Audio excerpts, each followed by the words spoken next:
জুলাই আন্দোলন চলাকালীন ছাত্র জনতার বাড়িঘর ব্যবসা প্রতিষ্ঠান পুড়িয়ে দিতে ওবায়দুল কাদেরকে নির্দেশনা দেন শেখ হাসিনা।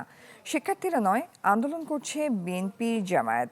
আন্তর্জাতিক গণমাধ্যম সহ প্রেস ব্রিফিংয়ে এমন তথ্য প্রচার করতে তৎকালীন পররাষ্ট্রমন্ত্রী হাসান মাহমুদকে বলেন শেখ হাসিনা। এমন চাঞ্চল্যকর তথ্য সামনে এসেছে। ফোনালাপটি ফরেনসিককে আন্তর্জাতিক অপরাধ ট্রাইব্যুনালে দাখিল করেছে প্রসিকিউশন বলছে ওবায়দুল কাদের সহ ৭ জনের মামলার বিচার কাজ একেবারেই শেষ পর্যায়ে।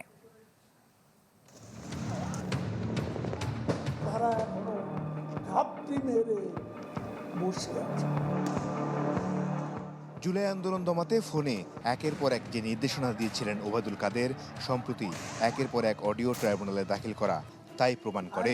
কখনো টিভি চ্যানেল বন্ধ করতে বলা, কখনো নেট স্লো করে দিতে বলা থেকে আন্দোলনকারীদের ফোনে মারারও নির্দেশ দেন তিনি।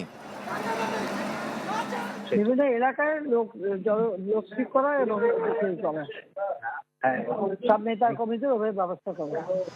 তবে এবার ট্রাইব্যুনালে যে অডিও দাখিল করা হয়েছে তাতে জুলাই আন্দোলনের সময় আন্দোলনকারীদের বাড়িঘর ও ব্যবসা প্রতিষ্ঠানে পাল্টা আগুন দেওয়ার নির্দেশ দিয়েছিলেন তৎকালীন প্রধানমন্ত্রী শেখ হাসিনা।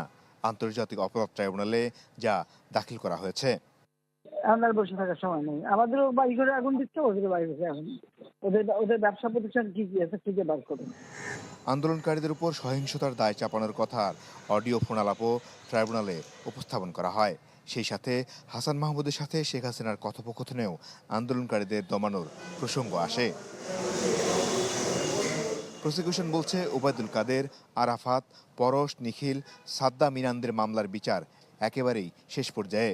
এই সকল কল রেকর্ড, ডকুমেন্টারি এভিডেন্স এবং মৌখিক সাক্ষ্যের ভিত্তিতে আমরা এই মামলার প্রত্যেকটি আসামির বিরুদ্ধে সন্দেহাতীতভাবে এই মামলা প্রমাণ করতে সক্ষম হয়েছে এবং আমরা মনে করি যে এই ট্রাইব্যুনাল এই সাক্ষ্যের ভিত্তিতে প্রত্যেকটি আসামিকে সর্বোচ্চ শাস্তি প্রদান করবে।